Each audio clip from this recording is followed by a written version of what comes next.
Hi, my name is Charmaine Cottrell, and this is the beginning portion of the presentation for Social Work Practice 506, Week 7 presentation. Today we're going to be having a session, and we're going to be using cognitive behavioral therapy to help two individuals learn some techniques to help with general disorder. So I'll tell you a little bit about my client. My first client, her name is Courtney, and she is a 16-year-old white female. She's the oldest of two children in her household, and she lives with both her parents, who are married in a middle-class family. Courtney is currently a junior in high school, and she works part-time at a local shop where she has worked her way up from being a cashier to an office assistant. Our second client today, her name is Andrea, and she's a 14-year-old female. She is currently in 9th grade, and she's the middle child in her household, and she's also the only girl of 3 children.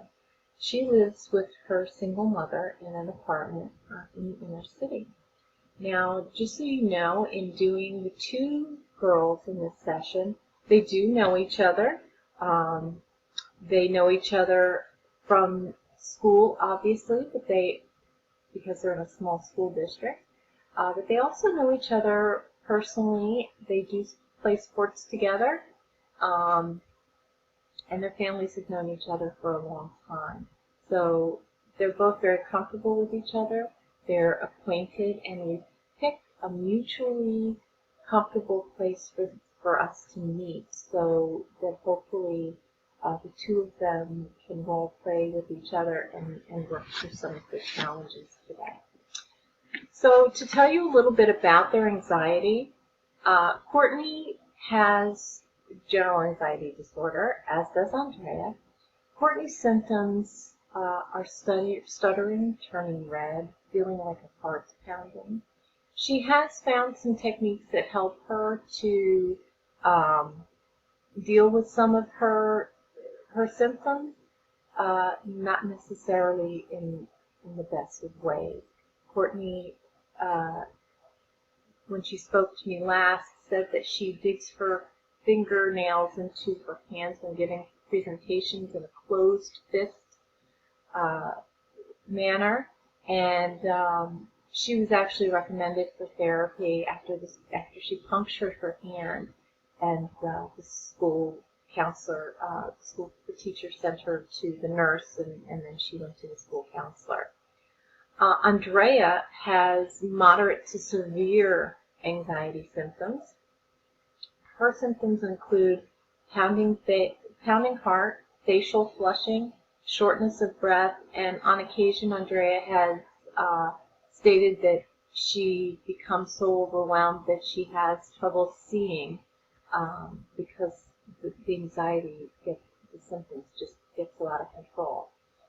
She recently suffered a concussion after passing out while being verbally heckled by some kids at school, publicly and negatively, over a misunderstood play in a football game in gym class. So I hope you enjoy our presentation. Like I said, we're going to be using cognitive behavioral therapy, and that is to help the girls maybe come up with some situations that make them feel stressful, and hopefully bring out some techniques that they think will also be helpful to calm some of those symptoms and help them move forward successfully. Some of the things that we're going to be talking about today in cognitive behavioral therapy are deep breathing techniques that can be used just to calm yourself internally, counting to 10, breathing slowly. Meditation is another one that can be used. This can help if you have 5 or 10 minutes where you can just sit quietly with yourself. Positive thinking is another good one that we're going to discuss today, where we can distract ourselves and maybe encourage ourselves a little bit to move forward in a good way, and to think that something is exciting and not concentrate on the fear that it brings. And lastly, we're also going to talk about redirecting our focus. Kind of like positive thinking, but maybe physically focusing on something that will help us get through a situation so that we can feel a little less anxious. So those are some of the things that we'll be talking about today in our session, and I hope that you enjoy what we have for you. Hello, my name is Charmaine Cottrell, and I'm here today with Courtney, and we're going to talk a little bit about general anxiety disorder and use some cognitive behavioral therapy to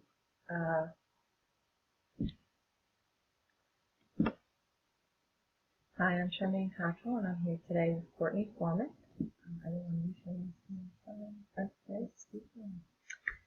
Hi, I'm Charmaine Cottrell, and I'm here today with Courtney, and we're going to talk a little bit about general anxiety disorder and use some cognitive behavioral therapy and role play to discuss how we can work through some of these anxious situations. Hi, Courtney. Hi. So, can you tell me a couple of things that make you anxious or make you feel nervous? Definitely when I have to give presentations and speak in front of people, large populations. Probably confrontation is a big one. Even driving sometimes I get anxiety. Just being around all those other people on the road. Okay. But even sometimes making phone calls, I get a little nervous. I don't really know what I have to say, or I've never spoken to the person before. That's really all I can think of right now. Okay. And so, what are some of the things that you do to help calm you? Do you practice anything? Well, I actually had to give a presentation in class last week, and my teacher had me hold a pen in the middle of my presentation and put up my hair, because I usually play with my hair. But she's like, instead, try playing with a pen. So I held a pen for my whole presentation. Okay. I used to bite my tongue when I was getting nervous. I had to stop doing that because it cut it really bad. So then I started digging my fingernails into my skin. Okay. Something like that. Okay. Yeah, usually holding something helps. Okay, so holding something. Mm-hmm. So you're finding that some of the things that you have been doing have actually been hurtful or harmful to you. Mm-hmm. Okay. So, what do you think it is that makes you anxious? Is it the situation itself? Are you having thoughts, or? Probably a little bit of both. I think, like, especially with presentations, that I might say the wrong information, or my information isn't 100% correct, and I might get corrected by someone else, and I'm standing up there, kind of just messing up and being embarrassed. So I think it's the thoughts. Okay. Also, I think everyone's staring at you. It's kind of just nerve-wracking. Okay. And how about feelings? What kind of feelings do you have in those times? Nervous, scared. If your heart's beating really fast. Yeah. Okay. All right. So we'll talk a little bit about different things that we can do to help calm those feelings. Maybe, like you said, holding something really helps. Have you ever heard of positive thinking? Briefly, yeah. Okay, so like when you have a situation and you're starting to feel nervous, if you start, using some positive thoughts like, I can do this, or this is going to be really fun if it's a situation, things like that. Have you ever tried doing that before? No, not really. Usually I'm too nervous to be thinking about positive thoughts. But, yeah. Okay. So let's think of a positive thought that you think might work for you. Well, saying you can do it is a big thing, Okay. Be your biggest motivator. Okay. And like when you are getting ready to do a presentation, have you ever thought of meditation? No, I haven't. Okay. So maybe just sitting quietly for a few minutes and relaxing and taking some deep, slow breaths.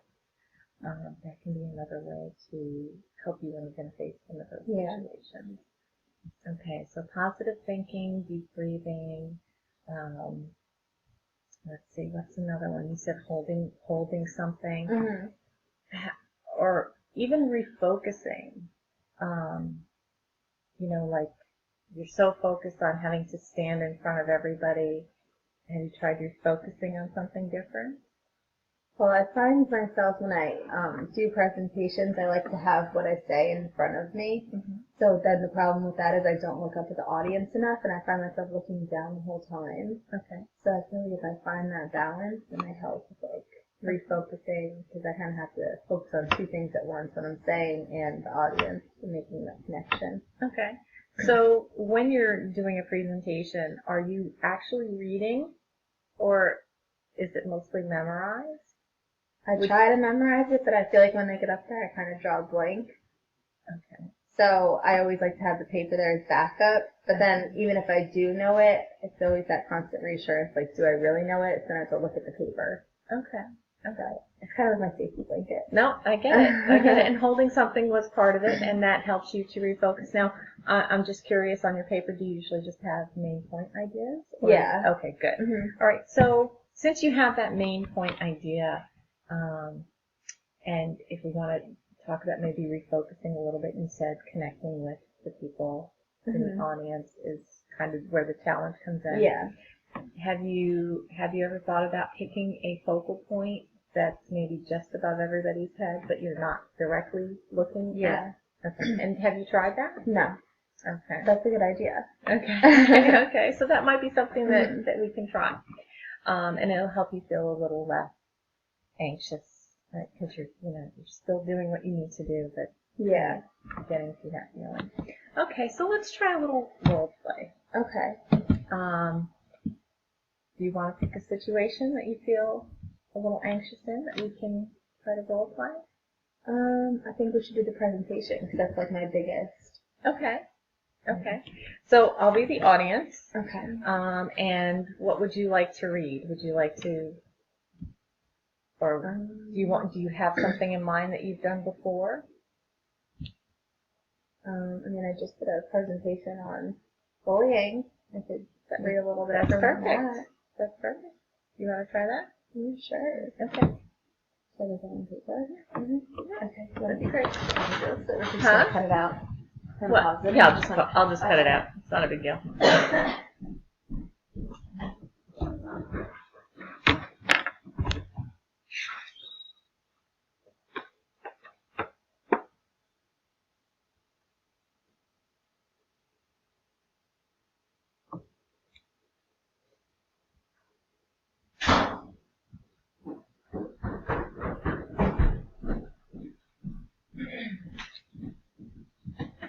I'm going to turn my chair just a little bit. Presentation on bullying. Perfect. Okay. Okay.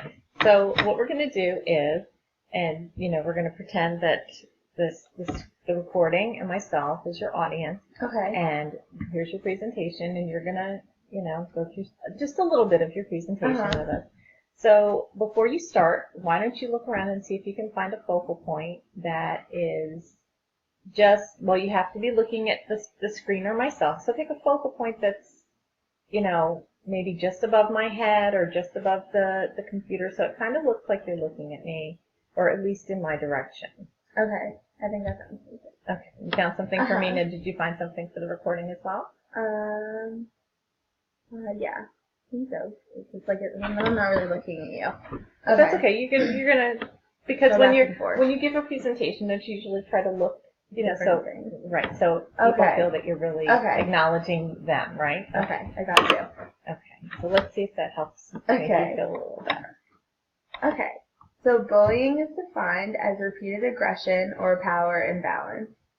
Adolescence is a time when kids place more importance on friendships, validation from friends, and when they begin to form their identity. Peers rarely defend others when they see them getting bullied. Bullying is recognized as one of the greatest health concerns in the United States today.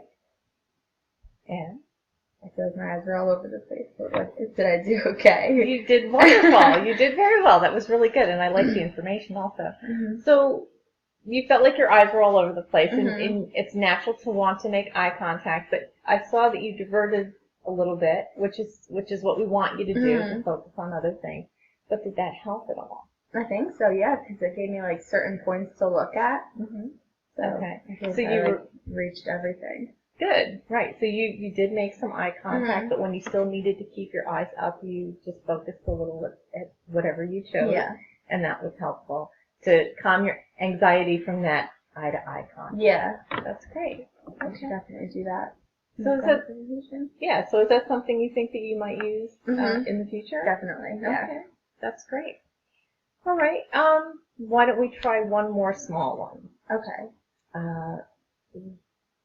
Can you name another situation? Confrontation. Or phone calls. Okay, how about phone calls? Phone calls. That's a great one. Okay. So you have to pick up the phone and try to have someone, you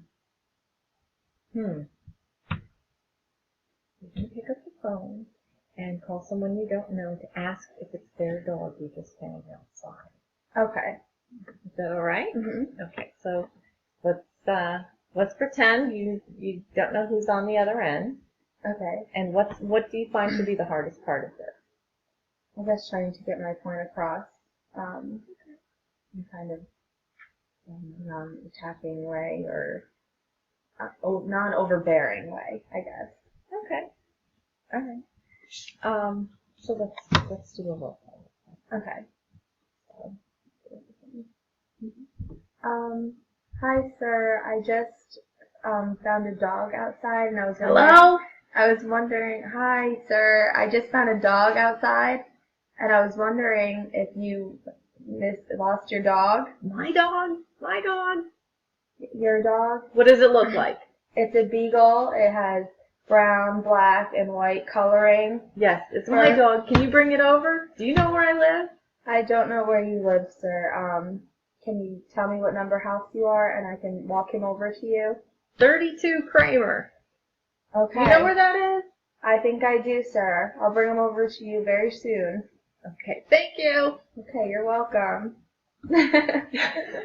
Well, you did very well, even though you were a little nervous, and I could see that. So what sort of technique did you use to calm yourself in that? Well, I definitely had to listen to the other guy on the phone because he seemed kind of older and maybe couldn't hear me as well when I first did it. So instead of kind of getting everything out in my first breath, maybe kind of just say hello and wait for a response. Okay. So just to slow yourself down a little bit and maybe take a couple of breaths. That's wonderful. Okay. Well, I thank you very much for coming, and I hope that we've gone over a couple of things that you can use for later that will help you to calm some of those anxieties. Oh yeah, definitely. Wonderful. Thank you. Again. Hello. So I hope you enjoyed our video, and just to kind of go over a little bit some of the things that we discussed during the video and do a little reflection.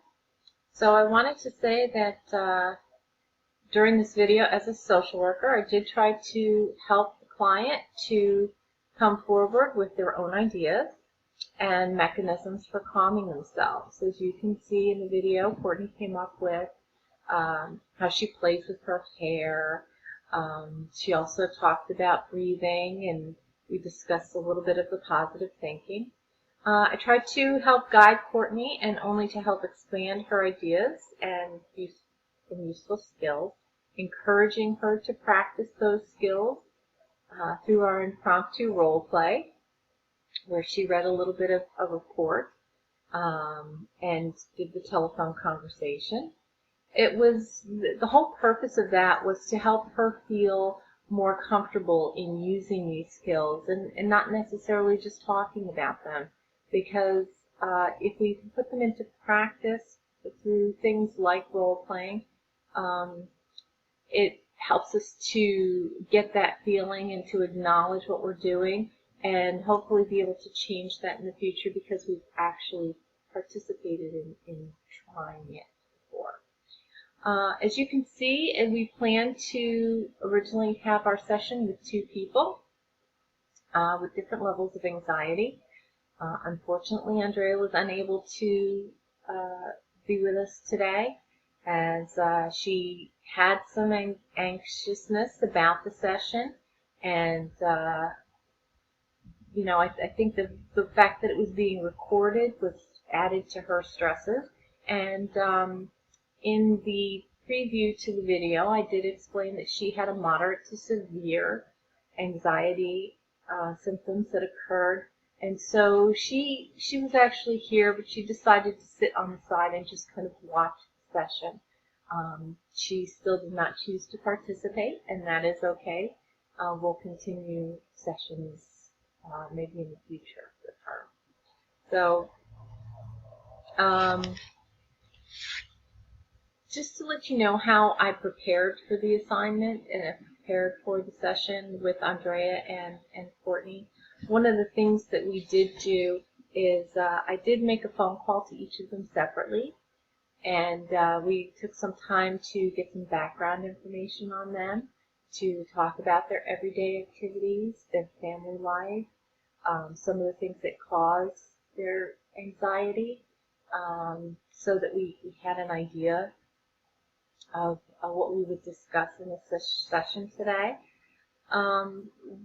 And it was also to create a little rapport between the girls and myself, so that we would feel comfortable talking to each other when we were in the session. Where Courtney and Andrea know each other outside, we've only met maybe one other time, so this really did help to be able to talk to them and get to know them a little bit better. I wanted to reflect on myself for just a minute as the social worker in this session. I have to admit, after watching the video, and even before starting the session video, I had to take a couple of deep breaths. And even with that, in continuing through the presentation, I had my own anxieties, and they weren't working with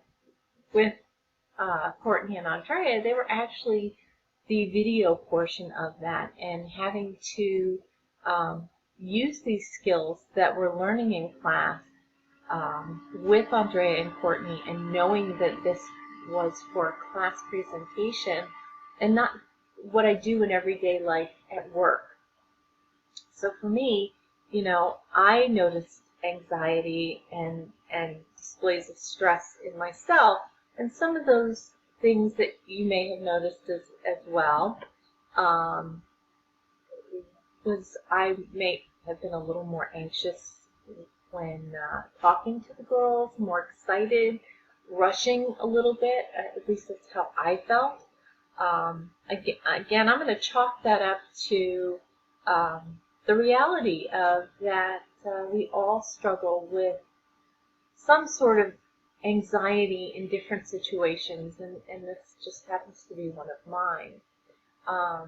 Andrea also not showing up or choosing not to participate in the session is also one of those things that is due to her anxiety, but also a part of reality in when we work with clients. A lot of times, for multiple reasons, they choose not to attend the session or not to come to a group, or they miss an appointment for some reason or another. So that's a little bit of reality in what we will face every day as social workers in the future. Overall, I felt that the session with Courtney was very successful in helping her to recognize what kind of situations trigger her, and what her current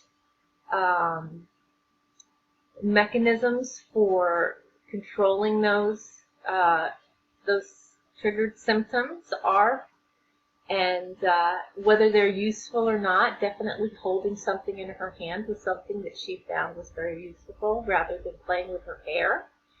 And I think that our discussion of the positive thinking and the role-playing samples that we did, those situations helped her to not only talk about the techniques, but to put the techniques into practice and to get a real idea of how it might feel, putting those things into service when she's in those situations. I think for her, definitely the refocusing when giving a presentation, so that it looks like she is looking at the audience, but maybe not necessarily really looking at the audience. Picking something just above their head was helpful and can be helpful in future stressful situations for her. Again, the techniques that we use, the interventions that we use, the calming mechanisms of deep breathing and positive thinking and redirecting focus, like I said, will be very useful to her in the future. And I hope that you enjoyed our presentation today. And I look forward to hopefully being able to get Andrea to participate in the future presentation. So thank you again, and I hope you enjoyed.